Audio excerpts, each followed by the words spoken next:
Hey guys, welcome or welcome back to the channel. We're just gonna go ahead and get on into this video because I swear for God, when I was taking notes, and I'm literally looking at my notes as I'm recording this, as I'm talking to y'all, there is 15 notes of KC. 15. I'm talking about front and back. 15 pages. For a character that pisses me off a lot. That's a lot of notes, okay? Kind of ridiculous when we had other characters who were on the show for just as long and didn't have this many pages. So we have to get on into it because I do not want this video to be like an hour long. That would be unacceptable for KC to get that much airtime, okay? So who is K.C Guthrie? K.C Guthrie is introduced season 8, episode 2. His last episode was season 12, episode 14. His mom's in rehab. She lost custody. Dad's in jail. He's the only child, and he's Claire and Jenna's ex-boyfriend, and he's the father to Tyson. All right, let's go into season 8. Season 8, Uptown Girl Part 2. K.C is a new student that helps Claire with her books. Once he's spotted in the gifted program, Claire assumes that he's an idiot. Rightfully so, in my opinion. In an attempt to show Claire that it's natural to care about what other people think, he dares her to perform at the little talent lunch special thing, and she performs a hymn. Claire gets bullied and booed for singing it. She just wants to be seen as a smart person, but he tells her that she's more than that. Dude, you just met her. You don't even know this girl. Just saying. All right, y'all, my bad. I had to answer a text. Okay, so moving on to Lost in Love. Lost in Love, he asks Claire to the dance, and Connor is upset. And Connor asks her to. They compete for her attention. Claire wants to pick KC, but Connor finds a way to pressure Claire into picking him at the robotics tournament by having the robot say, like, go to the dance with me, Claire, blah, blah, blah, blah. KC's bummed at the dance. Claire runs away after a dance attempt, not awkward dance, because they barely even danced. With Connor, she runs into KC, and she tells him that she wanted to go with him. He's all like, prove it, dance with me, you know, whatever. Connor gets upset when he finds them dancing, talking about, so you're supposed to be my date to the dance, blah, blah, blah, blah. Yeah. After the dance, Claire jumps to the conclusion, saying that she's not ready for a relationship, and he's all like, Casey's all like, not ready for a relationship with who? Whatever, do not care. Moving on. Next up is causing a commotion. KC and Allie volunteer to make the Shep video. This is Connor's episode mainly, so if you remember the plot line of Connor having the lamp, Shep trips over it, and Claire's advocating for Connor. And this is before he's officially diagnosed. He's officially diagnosed at the end of the episode. But Claire's advocating for Connor to have the kind of, to have the light in there with him. And just really just standing up for Connor because Shep is, so, yeah. When, Claire clocks Shep for his, he calls her a little bit, y'all know that scene.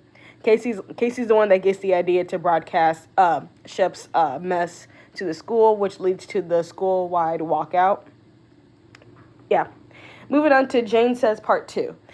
KC compliments Claire when she comes to school in different clothes. Allie gets in her feelings because Claire is now seen as the pretty one. KC compliments Allie and they end up kissing, which pissed me off because I do not remember that. Now I'm over here like, Allie, you done did this shit twice, but you couldn't give Claire an ounce of, like, just give her a little bit of grace for the shit after you kissed Jake and she chose Jake over you. Like, I get it. It's still not good. But you done kissed 2 guys that Claire liked. But you can't even forgive Claire for 2 seconds. But you all up... You know what? Allie just pissed me off. Now that pissed me off about Allie. Because why the you're allowed to make all these mistakes and Claire's not allowed to make one mistake and all of a sudden now it's a problem. Fuck you, Allie. Like, that pissed me clean off. I was like, you know what? Allie's going to need her own separate video because that ticked me off. Moving on to Touch of Grey. KC tries out for the basketball team. And there's a secret that he lives in a group home. And, my bad. I was like, who? What? Okay. When some extra, I think his name was Reese, he hits him at the basketball tryouts. KC storms out in anger. Connor goes to check on him, and KC makes him, he trying to goes to check on him at the group home, and K.C is shocked to see him there, and so K.C makes him swear that he won't tell anyone that he's in a group home. Moving on to Danger Zone, him and Claire are still fighting, which is like really stupid. There's more notes. I'll just put up the screenshot because this episode had a lot of information going on. K.C and Claire were fighting, when pretty much, because Claire, like we said, Claire can be judgmental, but K.C also is so defensive and always offended every 10 seconds.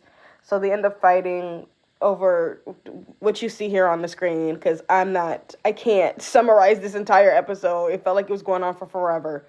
But yeah, moving on to Danger Zone. Him and Claire are still fighting. When her pen goes missing, she asks who took it, and she looks at K.C, and K.C says that he didn't take it. And he thinks that Claire is accusing him of stealing it. And she's like, I'm not doing that. She's like, you're being an idiot. He's like, oh, so I'm a thief and stupid? K.C is he's so defensive. And I get it. Like, sometimes Claire can be judgmental. But K.C takes it to a whole nother level when it wasn't even at that level. Like, he takes it to a whole different place. You're like, that was not even the context of the conversation. I feel like maybe because he is in a group home, because he has a different background than a lot of the people at Degrassi, different background from Claire, different background from Connor and Allie, he takes that to heart a lot. It's not to say that he's sensitive about it, but that's, it's a big insecurity of his. And that really impacts his relationships with everyone around him. And it gets to the point where it's like, dude, no one's holding this against you. But if you're going to keep using it as an insecurity and as an excuse for not being a better person, then yeah, it's going to be a problem, which is literally what he does later on in the show. But that's just my brief information that I want to give about him. So Connor does the parent trap move and gets both of them to come to his house, only to lock them in the basement for them to fix their It fails. Claire feels bad, and she asks Connor for his help again to do a redo at the black and white dance, and she tries to kiss K.C at first, but then he relents or whatever, and then he's like, you know what, you're right, and then they finally kiss and they get together. For that moment, for me, I think for both of them, K.C likes to push and pull. K.C likes the struggle and he's very much used to that fight, because with his background, with his family, the fact that his dad was pretty much, before his dad even got arrested, I believe his dad was probably abusive to his mom, because we see that later on when he comes up to the apartment banging on the door. His dad's terrifying. So one can only assume that he was like that prior going to jail. And yeah, I think he's just very much so used to that very toxic environment, an environment where people are constantly fighting. There's always something going on. It's nothing just simple and stable and calm. He is used to that chaoticness. And so him and Claire having this back and forth, he's very much used to it. I think that's what really pulled him to Claire, is because they're having this back and forth. But at the same time, they both have a hard time understanding each other, because K.C, it takes everything to a whole nother level, and Claire need to watch her mouth sometimes. So I feel like it's a little bit of both. It's the fact that he is so used to this kind of dynamic, so it makes sense for him to get with somebody that would do that with him. And Claire's not necessarily doing that, like arguing with him on purpose, but she makes certain points and it hurts him, and so they do it. It's this back and forth dance. So I think that they really just had this dynamic that he's so used to, and he latched on to Claire because it was a very similar situation, like his parents. So he kind of emulated that because that's all he saw. So he was used to that kind of chaotic nature. Moving on to season 9. Just can't get enough. K.C is at the Winter Beach Bash. Like, there's a lot of episodes where he's seen there, but there's not him actually doing anything. Not much. So, yeah. And this is from the Degrassi fandom page. So I was just like, okay, well, if he's in there, but he's not, it's not like a major storyline, why the I care? But, whatever. In the episode Close to Me, Creepy Carson, this, before I get into it, I'm going to need you to take a shot every time I say Creepy Carson, okay? You're going to be drunk. You might be a little loopy. But I'm telling you right now, you're going to need it. Because this is the part of K.C's storyline where things just go a whole nother level. So Creepy Carson makes his first appearance. And K.C starts to bond with him. When Creepy Carson starts to put him in the game, K.C's pumped. He's excited because someone's paying attention to him. He has a father figure now. He's putting Creepy Carson as a father figure. So he's getting that attention, that male attention that he doesn't get at home or from anywhere else, really. I don't even think it's just male attention, but maybe just attention in general. He doesn't get positive attention. He's used to getting negative attention, like the fact that Claire assumed that he was a dumbass.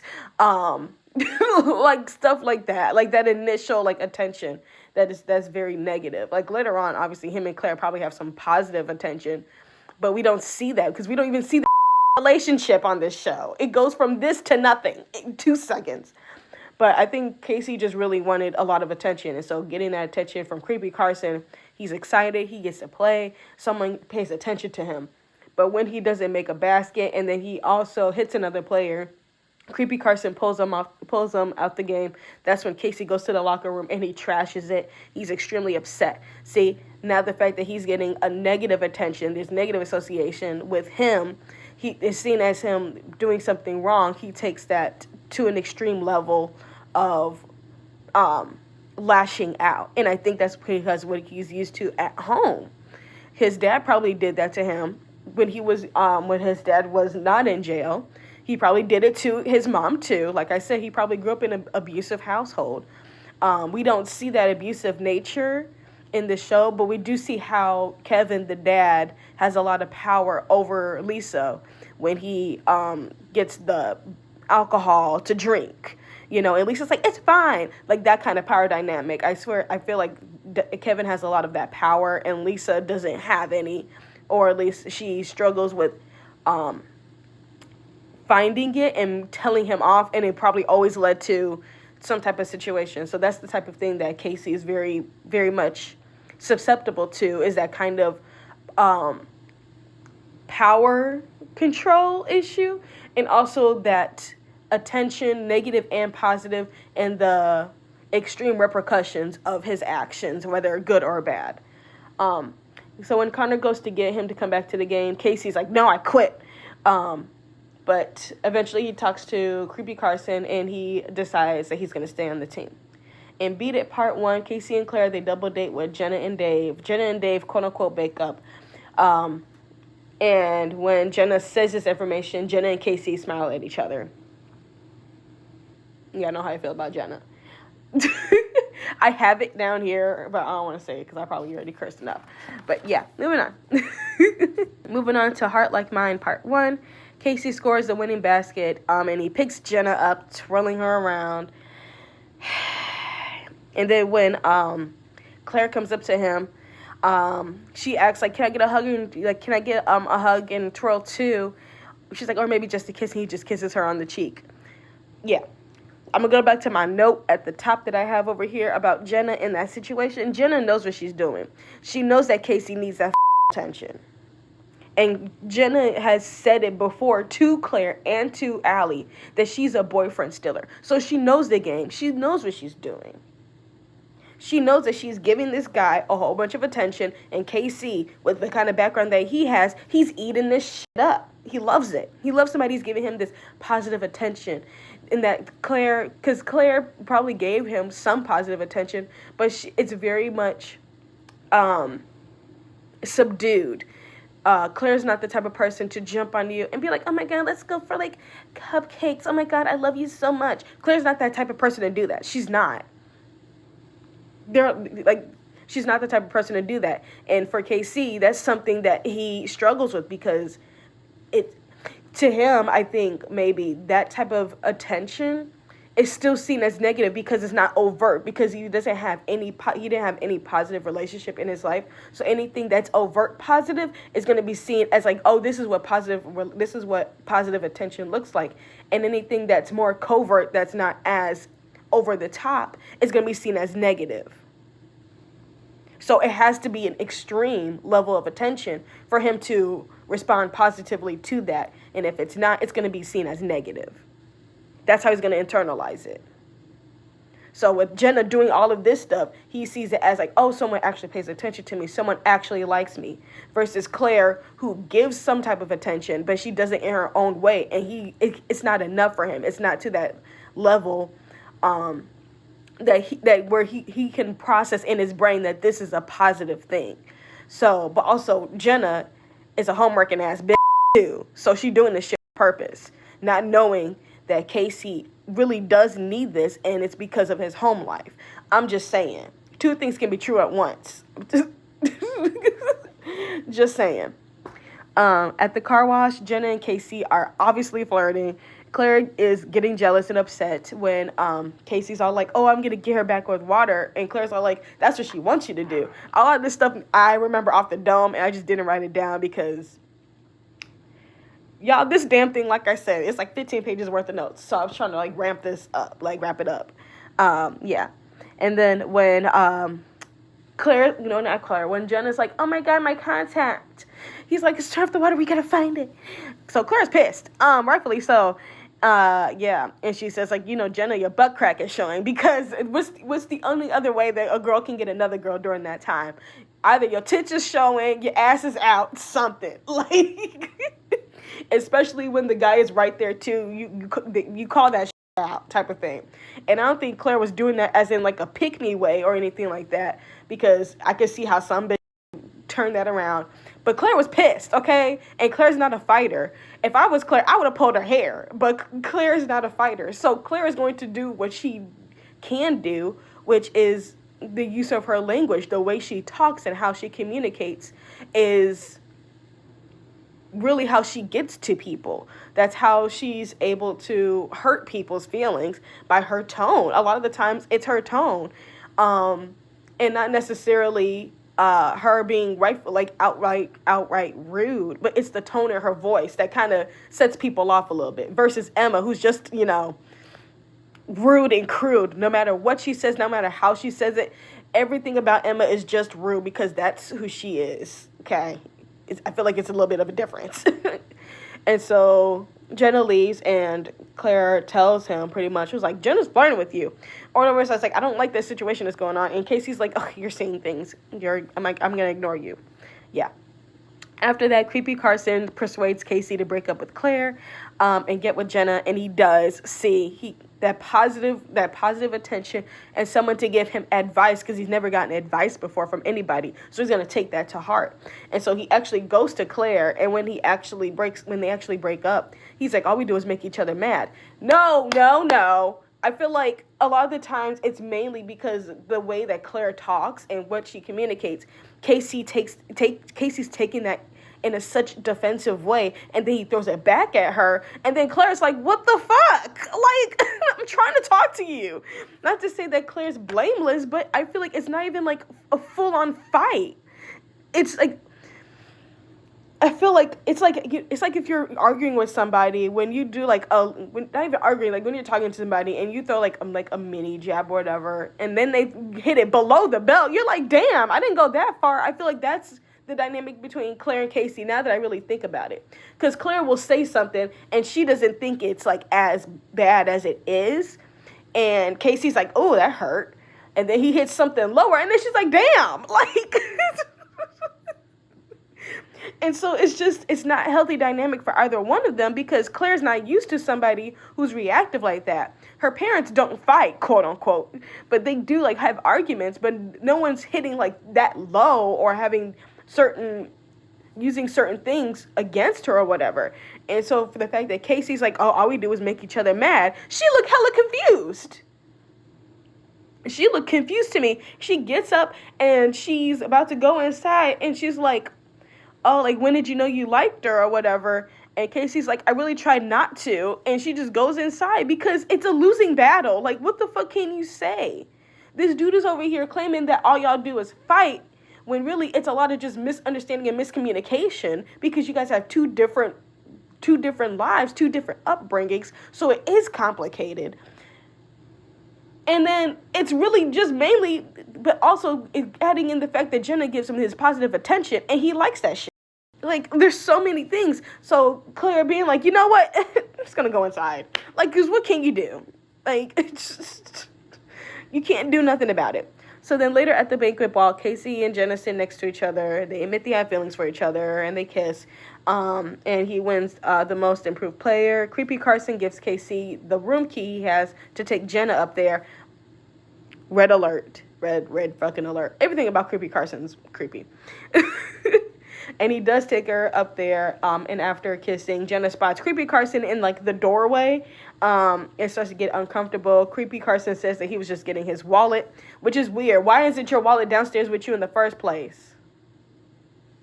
Weird. And he tells her to stay, but Jenna's like, you know what, I'ma go. The only thing about Jenna that I appreciate, she clocked that shit, and she said, you know what, I'ma dip. Yeah. Casey's like, okay, fine, whatever. Creepy Carson stays up there. That's why I'm like, you weren't even here for your fucking wallet, because your ass is still here. He offers Casey a beer. They get drunk, and Casey stays the night because Creepy Carson's drunk and he can't drive. And being the pervert that he is, he suggests to put on porn. And Casey's just sitting there like, yeah, because what do? He's a teenager who looks up to this guy who's a creep. We know he's a creep. We see the signs. But as a teenager, especially if you've never had this experience before and you've never had a father figure, you've never had a positive relationship with an adult before, you're not going to see it. Also, you're a teenager. So he's just like, I've never had this experience before. Like, my dad never showed me. I don't know if this is bad or good. I don't know what's going on here. It's a very uncomfortable feeling. And what the hell is he supposed to do? He's lost. He can't go anywhere because he doesn't drive. I don't know if he has a goddamn bus pass or anything like that. He lives in a group home, so it's not like he can call a parent to come get him. To be quite honest, like that, if he can leave like that, he's like, who the fuck call? Like, in this type of situation, I'm stuck. And so, leading on to Heart Like Mine Part 2, Allie and Claire cut Jenna off, and K.C tells Jenna to ignore them. And this is the thing. Allie clocked her ass and said, we knew you were trying to steal K.C. And Jenna's over here like, that's not what I was trying to do. Bitch, you just said when you met them that you're a boyfriend stealer. But you over here being like, I didn't do that. Yes, you did. You said it with your chest in front of Claire and Allie's face, and you said that K.C was cute. You said that with your whole chest, but as soon as a bitch come to your face, you ain't got nothing to say and you want to hide like a coward? That pissed me off. I'm like, yes, you did. Keep saying it with your chest. I'm just saying, keep saying it with your chest. Don't shy away from it. No, you did what you did. Even at the gala, when Allie calls her out on it, Jenna's like, that's not what this is. It is what it is. You said you do it, and you did it. And now you over here want to act like a coward. Own up to it. If you're going to be a boyfriend stealer, at least own up to it. Say with your whole chest. Bianca did, and I don't even like Bianca. At least Bianca didn't hide from it. She said, yeah, and.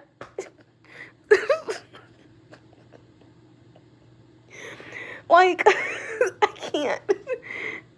And K.C trying to jump in and be like, just ignore them. Dude, you literally just got feelings for this new girl after you just got with this other girl. You were just with Claire for maybe, in the span of the episodes, from the time they got together to the time he met Jenna, they were together for like, what, maybe a month? So you just wasted Claire's time and you wasted Joe's time for what? Just to turn around and get with Jenna and you're like, oh, ignore them. You're ignoring Claire.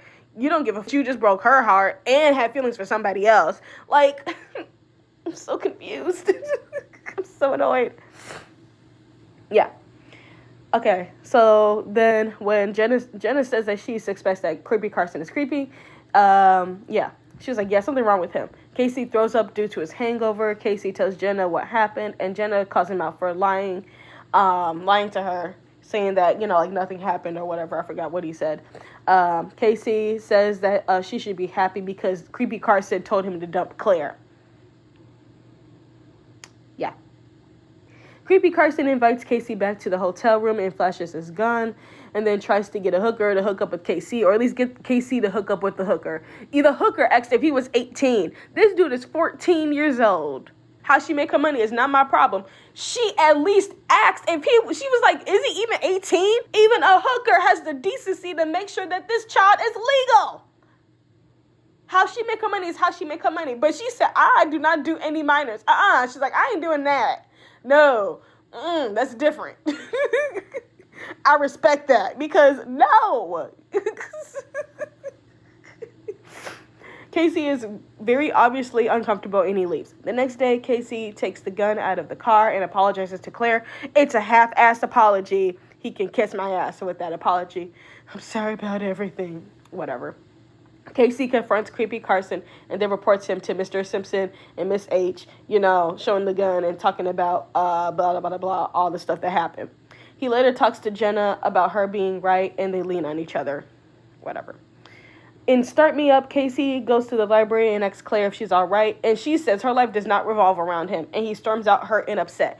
Rightfully so on Claire's part, because her life does not revolve around K.C. This is the part where I was just like, yeah, Claire, tell him, because no, don't come over here after literally breaking up with me, getting feelings for a girl before breaking up with me, flirting with her in front of me, and then be like, oh, how are you feeling? You can get out of my face with that shit.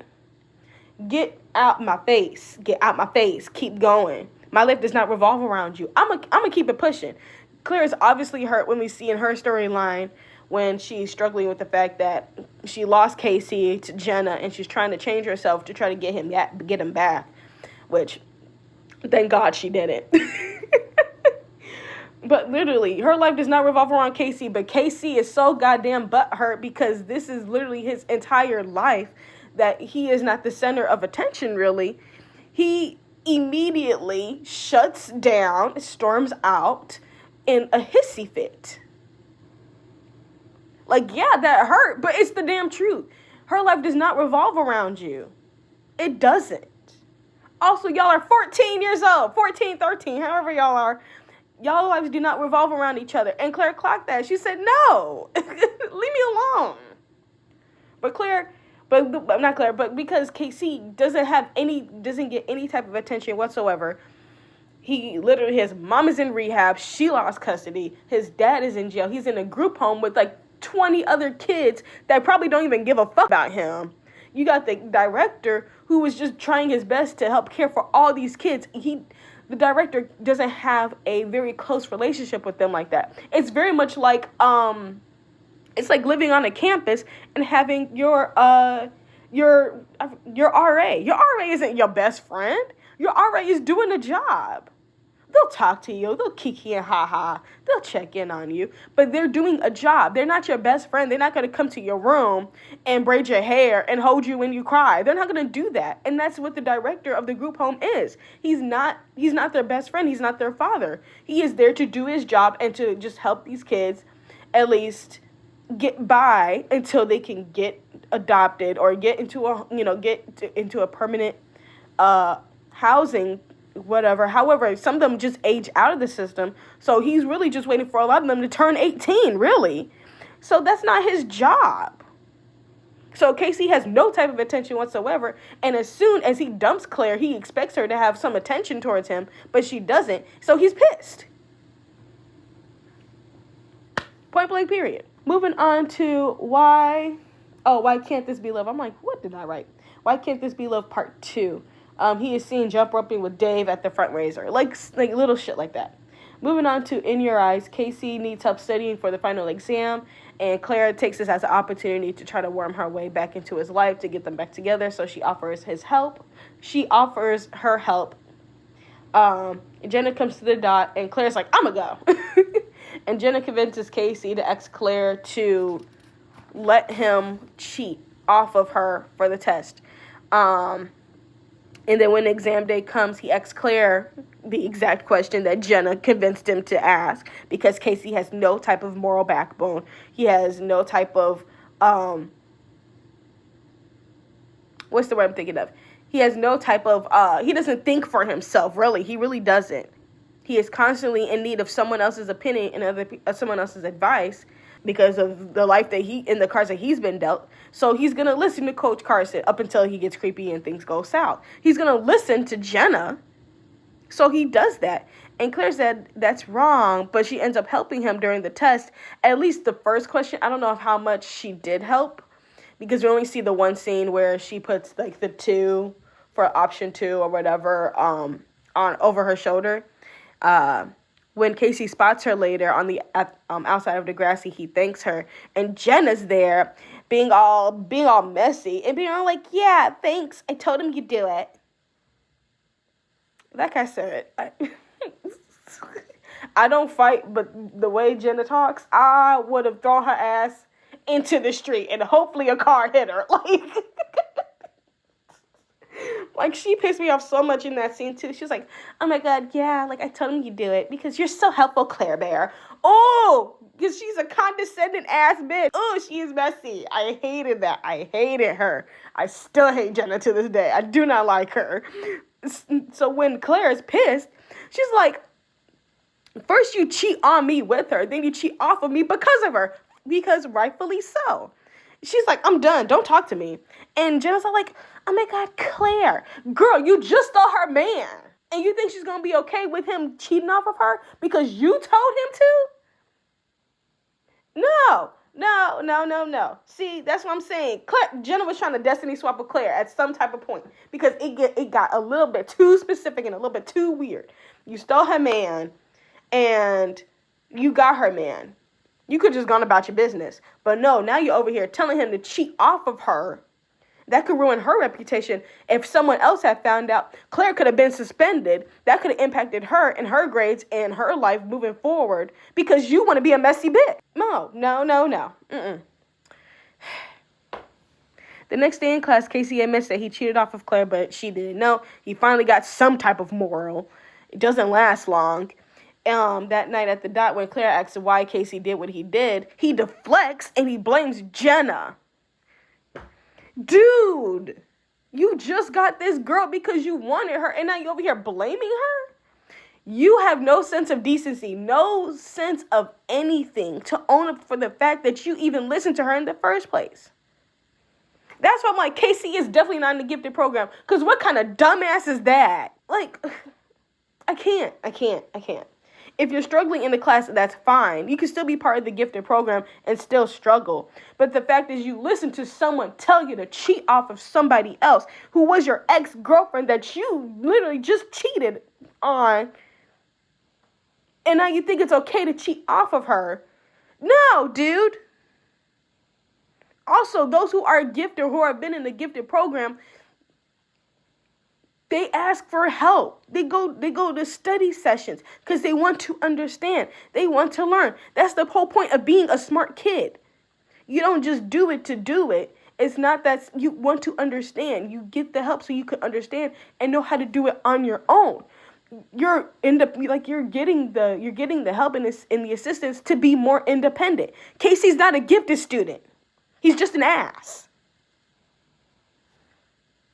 He probably got lucky at some point in some of his classes prior to coming to Degrassi or whatever. But him being in a gifted program, that makes no sense to me. Nothing makes sense to me about that. But he blames Jenna, which is ridiculous. And Claire said that, you could blame everyone but yourself. I'll see you in September. Claire said, what? I ain't got nothing to say to you. I'm done. Because there's nothing what you can do, especially with the person that constantly deflects and puts blame on other people, but will never look at themselves for the reason why things are going wrong. There's nothing you can say. Because they will always see themselves as the victim. And they will always see somebody else as the reason why they can't do something or why they did something. They will never take accountability. So what do? Keep it moving. So Claire was just like, bye. I don't got time for you. Because you can't do anything with that. You can't. Moving on to season 10, 99 Problems Part 1. Casey's recruited by Armstrong to play football. After creepy Carson, he's reluctant, and after talking to Jenna, he changes his mind. They are seen at his group home, and the director gives him an extra hour of his curfew because he's been doing so well, whatever. Also noted, Jenna's the first person that he allowed to be there. Connor showed up out of nowhere. But Jen is the first person that he allowed to be there. That just showed that they had a different type of relationship and a different dynamic where he trusted her. At least he trusted her enough. Because later on, he starts to be weird all over again. So, yeah. At the football barbecue, K.C is flirting with other girls and Jenna is jealous. How you get them is how you lose them, ho. Just saying. Yeah, and while kissing back at the group home, his phone keeps ringing, and she thinks it's from the girl, so she's like, you know what, I'ma go. We get to part 2. K.C mentions his soon-to-be affair partner, Marisol. It was just like, oh yeah, Marisol, blah, blah, blah, blah. And Jenna's jealous. She's like, why the f you talking about her? Like I said, how you get him is how you lose him. And you just got him too. He was with Claire for like maybe a month or 2. And she just got K.C. They probably been together for like a month or 2. And he already flirting with somebody else. Girl, I don't know what to tell you. This is your fault. You did this to yourself. You played yourself. Like, I don't know what to tell you. When Marisol calls him over, Jenna looks at his phone and sees texts like, I miss you so much and call me. She calls the number, but she finds out that it's actually K.C.'s mom. After lunch, K.C. knows that his phone is missing, and then when his phone rings, it's in Jenna's bag, and she says that she borrowed it and didn't get a chance to give it back. K.C. clocks her and says that his family life is none of her business. See, he trusts her just enough to go to the group home, but he don't trust her enough to talk about his family life. Which, granted, I kind of get because his family life is messy. But if you're in a group home, he definitely told her about his life before. So, what's the damn difference? I'm confused. K.C. is waiting for the bus when Jenna comes up to apologize. He tells her that his mom just got out of jail 8 months ago. So, I guess she was in jail. She's in rehab now. And Jenna tries to know where she's at, but K.C. walks away. Again, like I said. Moving on to Better Off Alone. First of all, before I start talking about K.C., Eclair. Oh my God. The start of Eclair. Yes. I love Eli, okay? Messy Eli later on with the baby situation and him kissing that Farrah Fawcett looking ass school. I don't know that Eli. That Eli doesn't exist to me, okay? That Eli makes no sense. I don't know who wrote that, but I'm going to throw hands on them. But the Eli before, yes. Okay, moving on. After winning the game, K.C. spots his mom. She says that she wants to get custody of him again, but K.C. isn't having it. K.C. tells Jenna about his mom talking to him, and Jenna says that he can't keep running from her. Yeah. At the group home, he's very cruel to his mom when the group home director and his mom are talking, and he's demanding to stay at the group home. Later on, K.C. and Jenna have dinner at his mom's. When K.C. asks for ice cream, she leaves, and he takes his chance to find anything that could stop her from getting custody of him. He finds some alcohol, and he takes it to use it against her. At the dot, he concocts a plan, tells Jenna that he wants no part. He concocts a plan, and Jenna says that she wants no part of it. Bianca's over there in the corner in her really weird-ass introduction, asking if he plans on doing anything with it. He says no, and she says that she can help. Whatever, do not care. Moving on to part 2. We see K.C. drunk with Bianca and drunk with what's his face? I forgot his damn name.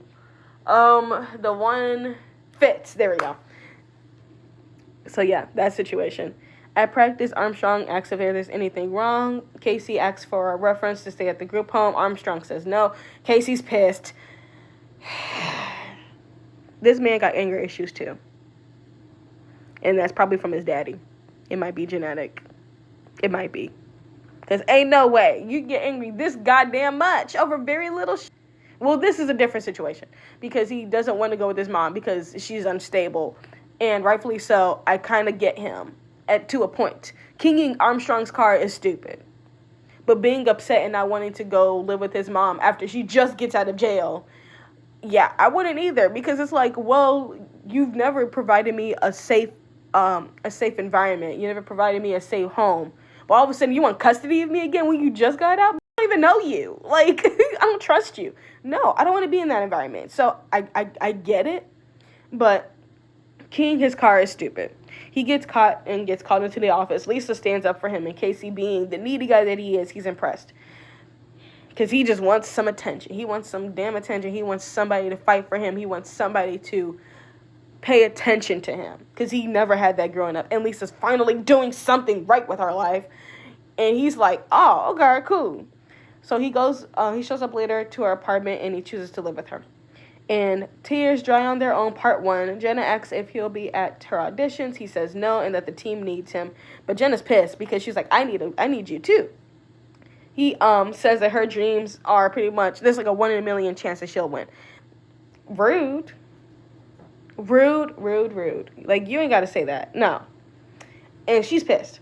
Later on, he makes it to the show, and she's very happy. Later, Jenna finds out that she's pregnant. Part 2. When she gets ready to tell K.C. that she's pregnant, she chickens out. Later, they meet up, and she finally tells him that she's pregnant. K.C. tells her to have an abortion.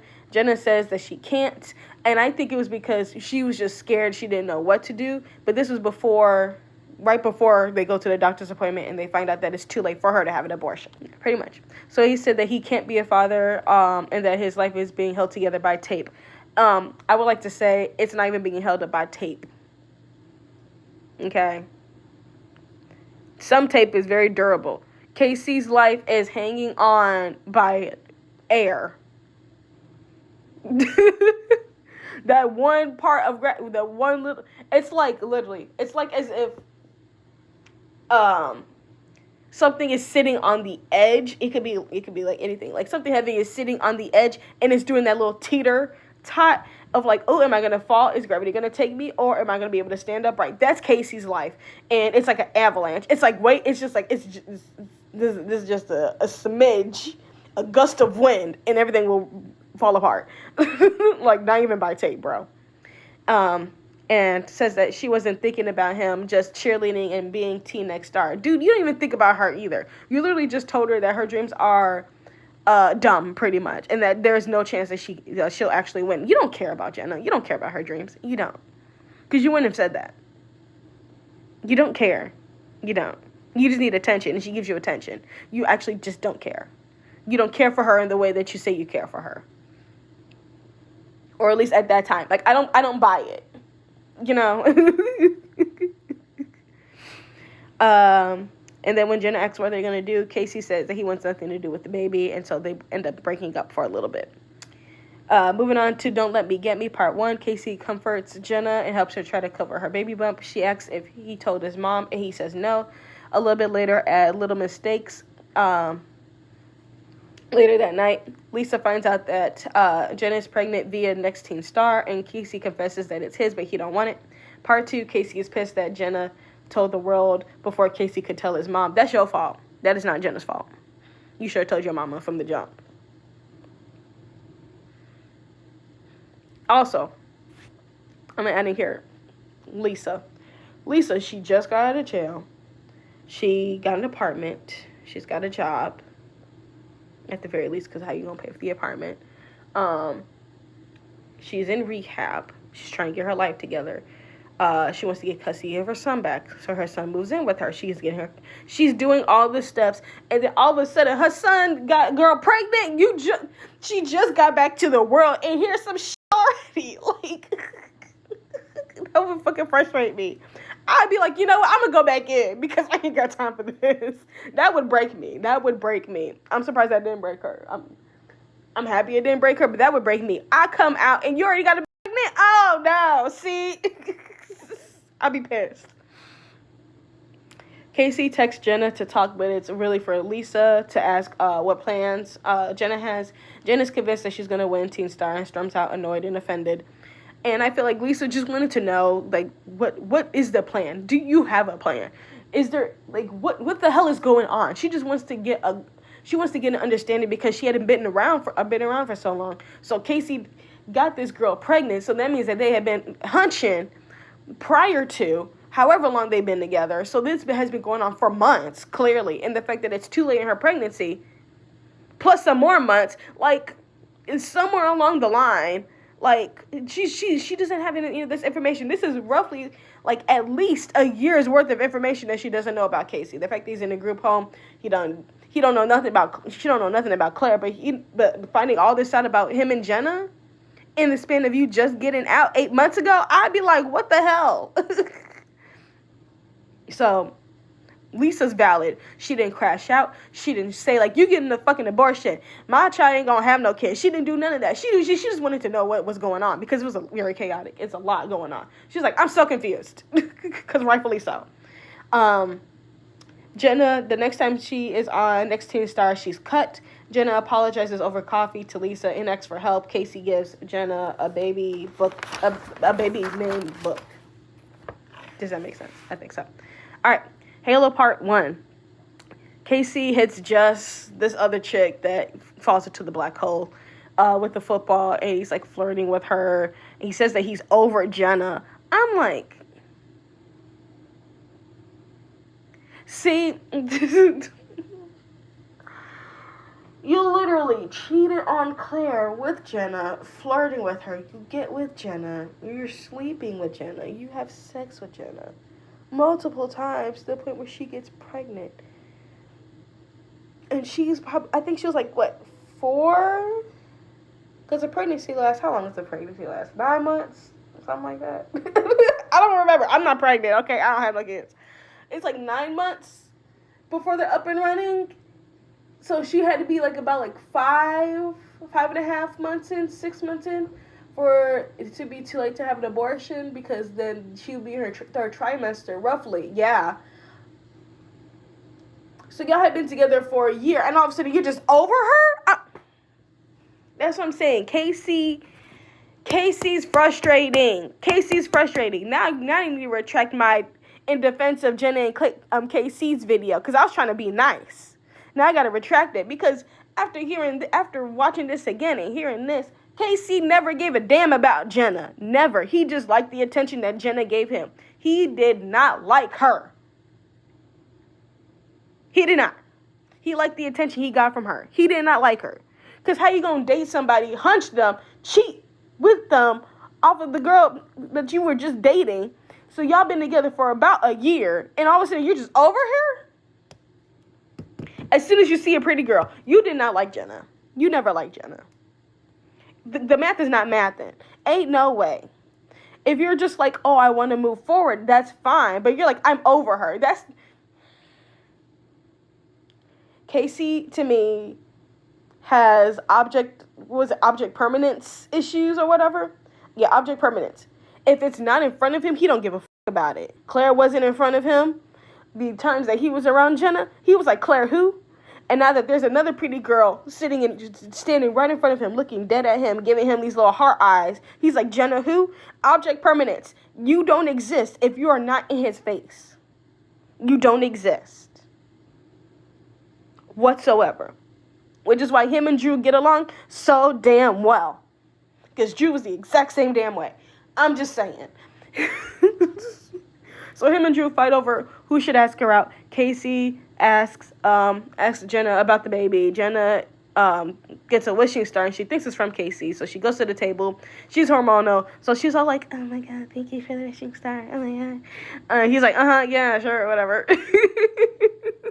When it wasn't from him. And she invites him to the prenatal class. So K.C starts to wonder who gave it to her, and all of a sudden gives a fuck about her and can't thinking about her. See, object permanence. Now that Jenna is in his face giving him attention, he's like, wait, who looking at you? I'm yelling a lot because this is so frustrating. I can't. Oh, this brings me back to the damn comment in that video I made of like, y'all most unhinged opinions. Someone said that KC is the best character. How? I can't. Y'all stress me the fuck out. I forgot who it is, but once I find who suggested me to do this KC video, I need compensation for this, because this pissed me off. I can't do it. Part 2, KC tries to apologize for not showing up to the class. Jenna says that Sava's done more for her than he ever did since he got her pregnant, which is true. I'll give Jenna that much. I ain't giving her a lot, okay?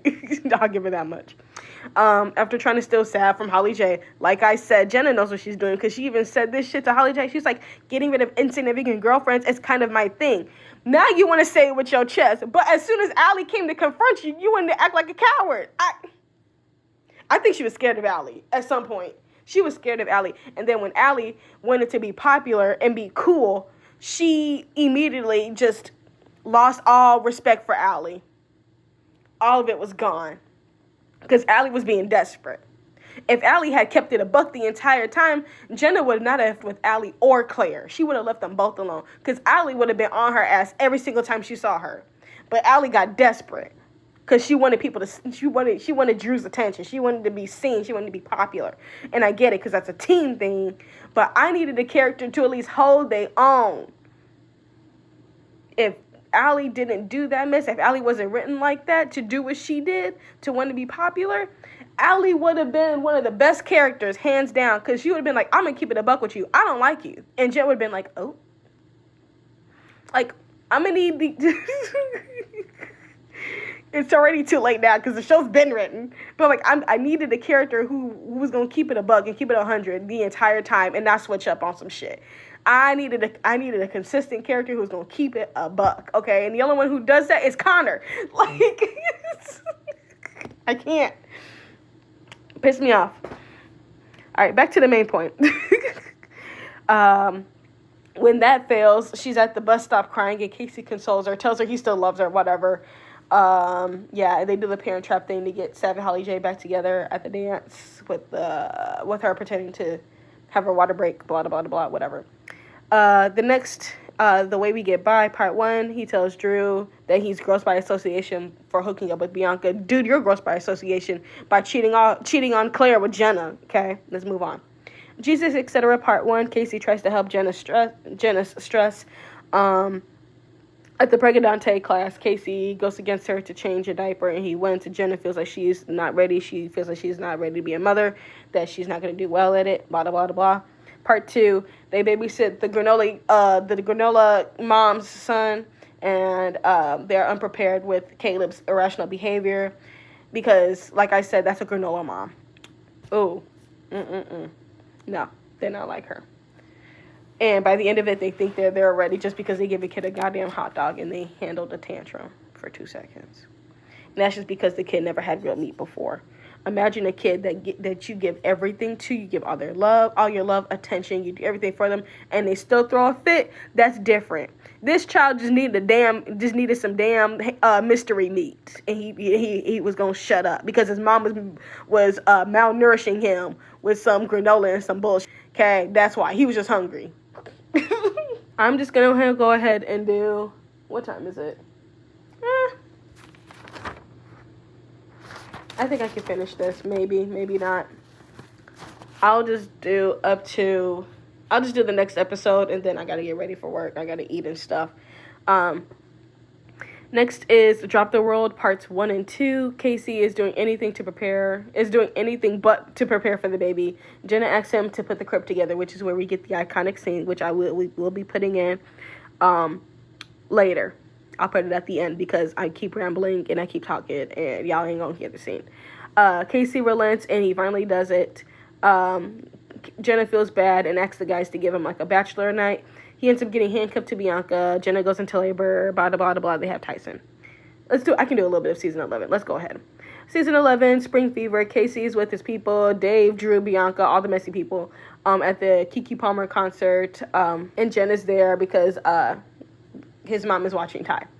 Love game. K.C isn't helping with Ty, constantly leaving Jenna with him. She goes to the doc to yell at him for it. Jenna confronts him at Lisa's apartment, saying that, he's not helping or whatever. And while she showers, K.C asks his mom if Jenna can move in because her brother is leaving. Yeah. He got a job somewhere else, and so he is moving away. And she's like, I don't want to transfer to another school. It kind of reminded me of the Sean situation because Sean's brother got a job too. And Sean was like, I'm not going back to Regina or whatever it was. He's like, I'm not going back there. He's like, no, I'm staying here. So with Jenna, she was like, no, I'm not leaving. Like, I'm not going to keep transferring schools because she had just got there. Like, goddamn. Which I get. But Lisa been through too much, okay? She's trying to get her life together. Her son got this girl pregnant. He ain't doing nothing for the damn child. And now he's asking for the damn girl to move in with y'all.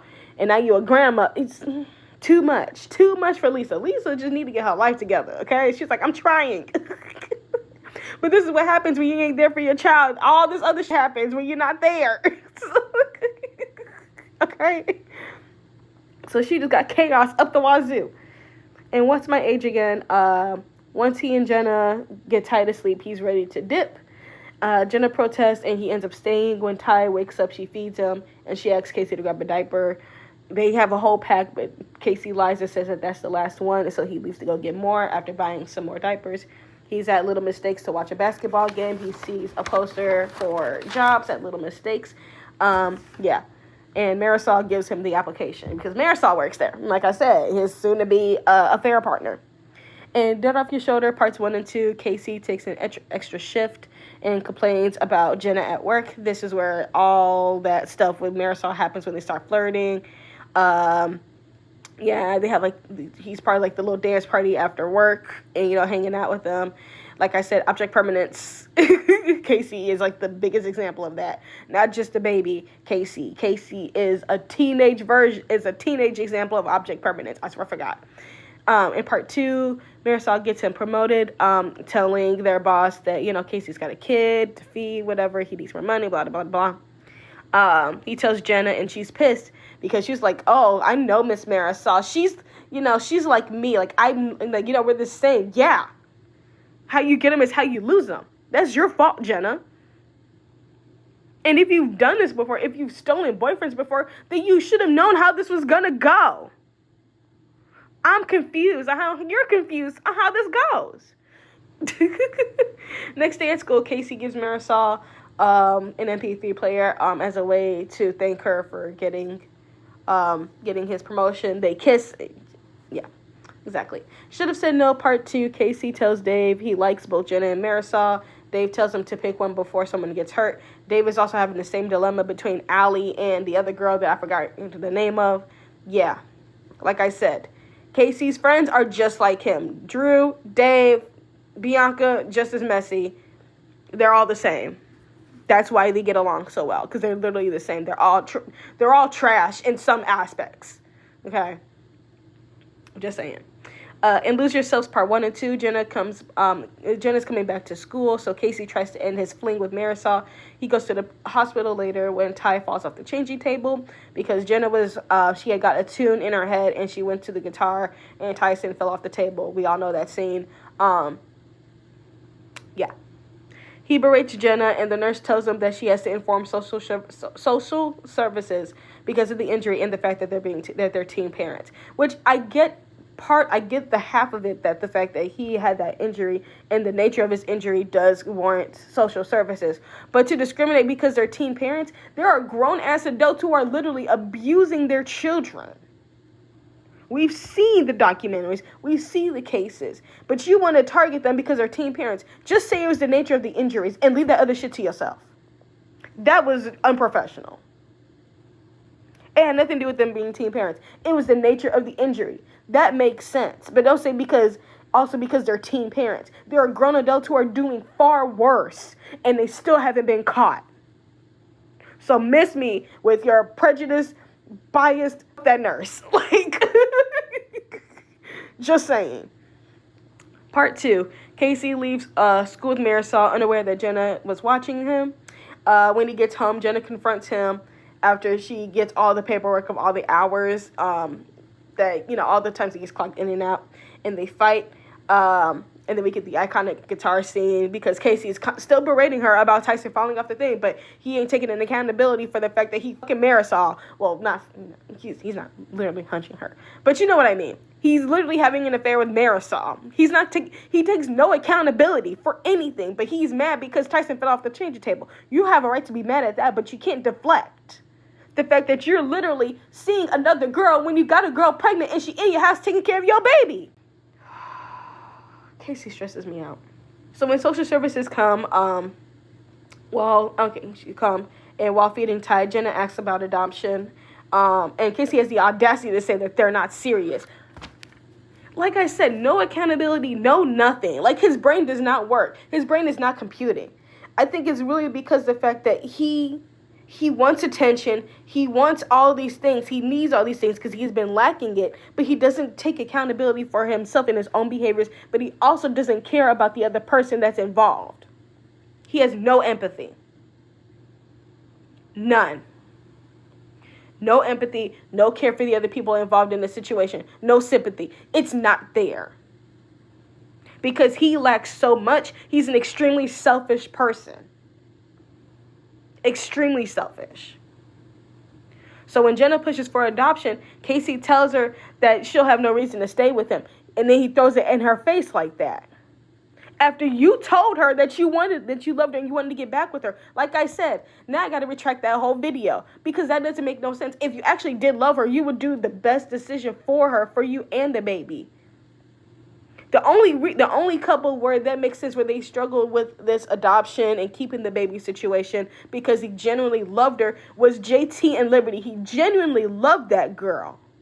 They just had difficulties on how to move forward in their lives. He got a fucking apartment. And yes, he did drugs, but he was trying to find a way to make things work. K.C. don't do that. He's not. He gets a job because he doesn't want to be in the fucking apartment with Jenna and the baby. He's not doing it because he wants to care for his family. He's doing it because he doesn't want to be there. And if that means giving Jenna money to take care of Tyson and he can do whatever the fuck he wants, he's going to do it. Selfish. And as soon as she says, well, I don't know about keeping Tyson, put him up for adoption, he's like, well, then you don't have to stay here then. And she's like, well, then we ain't got to be together anymore. He don't like her. He don't like her. He don't love her. He don't like her. K.C. just wants attention. K.C. lacks so much that he will do anything to keep it in place, but except for take accountability and to actually care about the other person involved. He's a very selfish character, because that makes no goddamn sense. Moving on to Extraordinary Machine Part 1. Lisa tells him that Jenna wants to put Tap for adoption. K.C. doesn't want to, and says he can drop out and stay with him. You don't want to do that. You don't care. You actually don't care. Because as soon as you're home with Tyson, you're going to have a fucking issue with it. You're going to be trying to pawn Tyson off on your mom.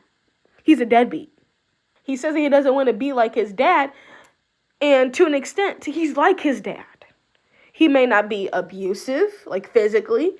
K.C. is like his dad.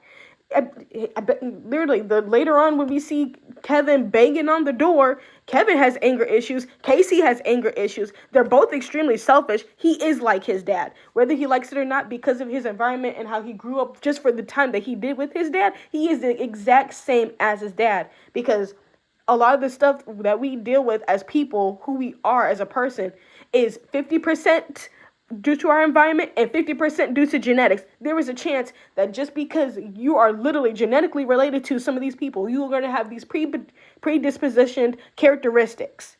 Those are things you can't change. You can probably adjust them, get a little bit better at them, but some of this stuff is predisposition. There's no chance. Like there's no way of changing everything. And the other half is environmental, putting yourself in better situations than you were in before. Like there is a chance of things changing, but some of it is predisposition. It's genetic. It's hereditary. And so K.C. as a character, this selfishness, this extreme need for everything, because he lacked everything, to have everything as his, but also not caring about the other people. Those are things that his dad more than likely also experienced too. And he passed that down to K.C., whether he liked it or not. Whether K.C. likes it or not, he's like his dad. He is. Because his dad comes in later, and he's selfish. He's selfish by saying like, oh, let's have a drink, knowing that Lisa is in rehab. Or at least Lisa's not doing that because Lisa didn't have any alcohol. He brought the alcohol. And then as soon as Lisa puts her foot down, he gets mad. He's the exact same cop. He's the exact same as his dad. Because that's exactly the shit he does. Just saying. Oh, Lord. I can't. So Jenna starts packing. And later at school, K.C. tells Dave that he wants to try to get Jenna to stay. and not go through the adoption after finding out Jenna's moving in with Allie. Later at home, he meets the adoptive parents, and he doesn't like them. Jenna likes them, saying that he's not comfortable. Part 2, K.C finally gets out of his own way and says the adoption is best for Ty, but he's still selfish. I do not give him any crumbs. These are like tiny little specks of dust. Like, once Jenna finally leaves, he cries, saying that he loved them. No, he didn't. Lisa says, I love them too, but love isn't enough. Lisa's right in the term of, like, love is not always enough, but K.C did not love Jenna. Doing this all over again, I retract that video.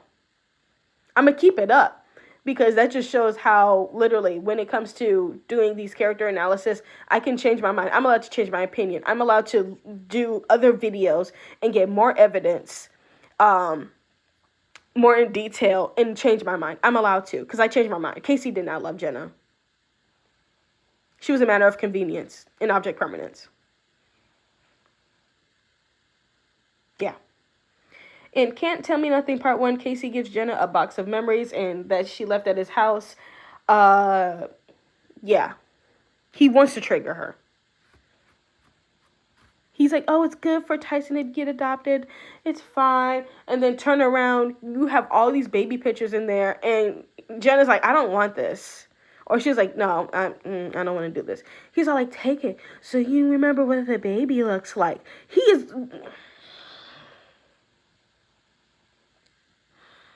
is so frustrating. That's why I said you can't give him a nugget, because he immediately turns around and he sits up. Because you don't even care for the fact that Jenna is literally struggling with the fact that she literally had your baby. You cheated on her.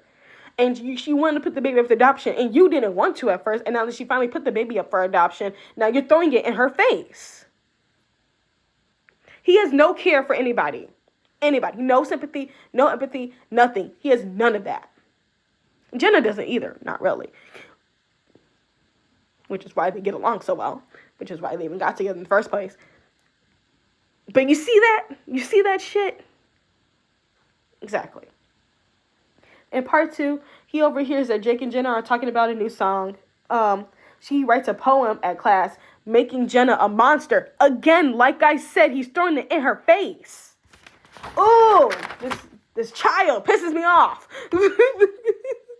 After listening to Jenna's song, he finally tells her that he's glad that she found a way to cope and that he hopes he does too. Shut up, K.C. Shut up. You big fucking liar. Shut up. And I'm not ready to make nice. K.C helps Connor fit in on the football team. Mo's being an asshole. Connor catfishes Mo, rightfully so, because Mo was pissing me off. In Need You Now Part 1, he gets an invitation to go to Ty's christening. When he picks up Ty cries and says he must be tired. But the Powells say that he's at the age where he's uncomfortable with strangers. And K.C gets offended, and they clock it, and they offer him to walk with them. Also, they named their baby Doug, so that's another huge shift. So he's getting cut out of everything. These are decisions that you made. And this child don't know you because you never touched that child. You never picked that child up. You were constantly gone. I think he literally held Tyson once that we've seen. You barely touched that child. That child don't know you. You expect him to coo and touch your face and giggle and laugh. He don't know you. Babies have no sense of anything. They don't see color. The way, like they don't see, they see color, but they don't see shapes. They don't see a face. It's a blob. It's scary. They just got on this earth. Everything's scary. Your voice is scary, but they're slowly learning to associate certain tones with the touch that you're giving them by nurturing them. If you're feeding them and you're talking to them, they're like, oh, this is a person that feeds me. This is a person that cares. When I cry, this is a person that picks me up and soothes me. They're making those little connections. When you don't do that, a baby will not know you. But K.C.'s so deeply offended by this, so he just he can't take accountability for he can't take accountability for anything. He sees it as a slight towards him. And then literally when he leaves, he goes to the library to get books about toddlers and trying to learn about this fertilization technique that that the Powells are doing, saying that he needs to learn about it if he wants to spend more time with them. And this is something that he wants to do. It's too late now, dog. That baby don't know you. It's too late. That baby don't know you. That baby ain't never gonna know you. Y'all didn't even put a baby box together like Liberty, JT, Danny, and Derek did. Y'all didn't put a baby box together. That baby ain't gonna know you. They literally just changed this child's whole ass name. That kid is not gonna know you whatsoever. He ain't gonna know you from a can of paint. You could be walking down the street from him 20 years later. He is not gonna know that you're his father. He's not gonna know you whatsoever. And that's just a fact. Part 2, he goes to visit Ty, but the pals are about to go visit family. He asks if he can tag along, and they're like, I don't think that's a good idea. Because rightfully so, it's not a good idea. It's none of your fucking business. It's not your child anymore. And he doesn't want to be seen as a failure by Jenna and Tyson, and he thinks that Ty will grow up to hate him. I don't think Ty will grow up to hate him. I think Tyson just won't know him. And that's not his name anymore. His name is Doug. That child will not know that you exist. At the very most, if the Powells decide to tell him that he's adopted, because this is a little white boy in a little white family, it might be fine. I think the mom had brown hair, but I think the dad had the same color hair as Jenna and K.C, roughly, around that, because I think Jenna's hair was dyed. But roughly, the hair is going to be the same. The eyes are probably going to be the same color, roughly. That's a little white boy in a little white house. He gonna tell the difference. But if they decide to tell him that he's adopted, if anything, he's going to want to know who his mom is and what did she do. I'm just saying, he's not going to want to care, at least from my perspective. The way that this is all set up and how K.C never actually put himself as being involved in Ty's life, Ty is not going to know him. He's not going to want to search for him. At least that's from my perspective. I don't think he will. And that's fine. But that was K.C.'s fault for making those certain decisions and not being in Tyson's life by not coming home and taking care of him and helping out with Jenna, by not wanting him, period.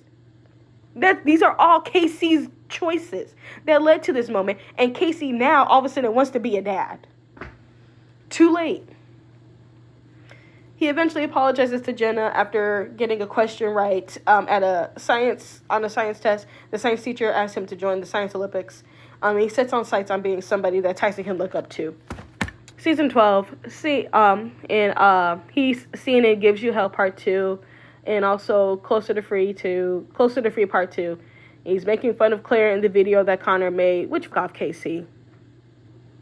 You dated that girl 2 years ago, and you want to be in the video making fun of her? Because even when I was watching that, I was like, why is K.C. in here? He don't even know her anymore. Why is he in the video? Because to be quite honest, he had been up Jenna's behind, all that situation with Jenna, trying to flirt with Jess, having an affair with Marisol. You don't know Claire. You knew her at the very beginning. You knew her for 2 seconds. The Claire that Connor and everyone else has been exposed to is completely different from the Claire that you knew. You have no right to comment on Claire because you don't know her and you cheated on her. Stay out of her life. Stay out of her life. Stay out of her business. Why? Leave that girl alone. You and Jenna, leave that girl alone. I'd be like, why the fuck is my video? I would be pissed. I'm already pissed that Connor even made the video. I'd be like, but why are you here? I don't know you. I dated you 13 years ago. Stay 13 years ago. Do not infiltrate yourself over here. And I get it. They're all part of the same friend group, but they don't talk to each other. We've never seen them interact with each other after that. Never again. After she told him to leave her alone and to see him in September, they don't talk to each other. But K.C. has the audacity to be in the video making fun of her. No.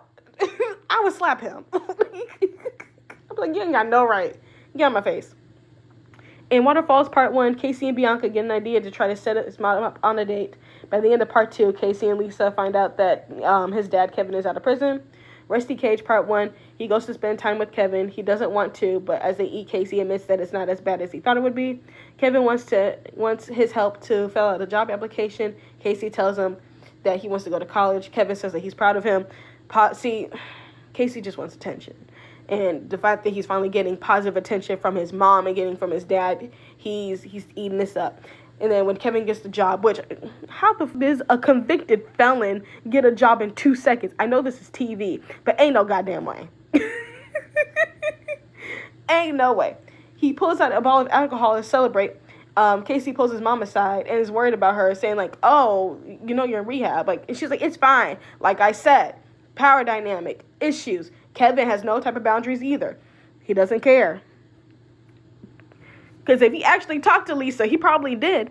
Lisa is in rehab. She don't have no alcohol in that goddamn house. That gin has been gone. That gin was gone 30 years ago. So she ain't got a lick of alcohol in that damn house. I'm just saying.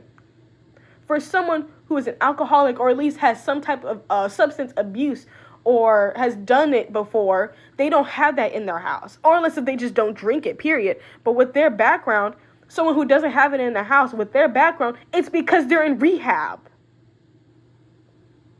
2 and 2 equals 4. But he deliberately brought it and he got her drunk. Because he doesn't care about her either. See, K.C and Kevin are the exact same person.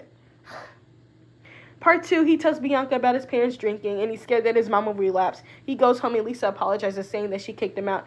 And Kevin comes banging on the door, scaring them, like I said. Lisa tells K.C to hide and call the police. The next day, him and Lisa leave for British Columbia because his dad can't leave the state.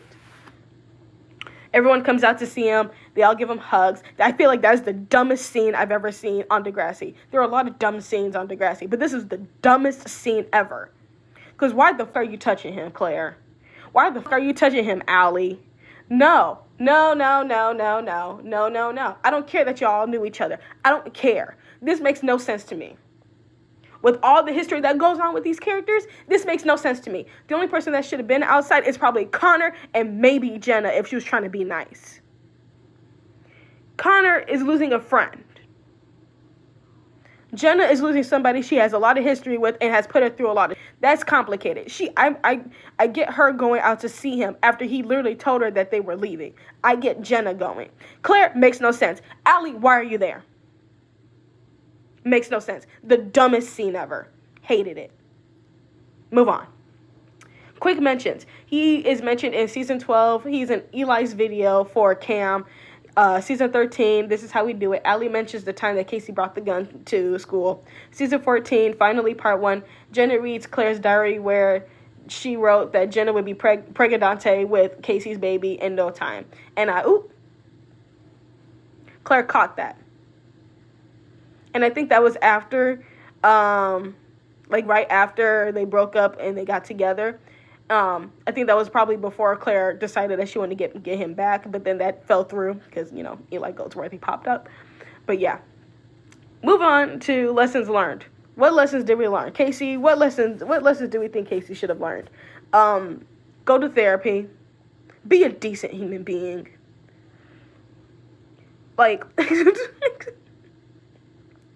If you're not going to contribute to the well-being of somebody, leave them alone. Get therapy. All that glitters is not gold. Mind your business. I think I covered all of that. Whew. Y'all put me through it. Y'all put me through it with this one, okay? If you like this video, be sure to like this video. Comment below, what do you think about K.C. this entire journey? If you mad at me for something that I said about K.C., oh well, suck on a tit. Until next time, stay magical. Love y'all. Bye. You told me to play basketball.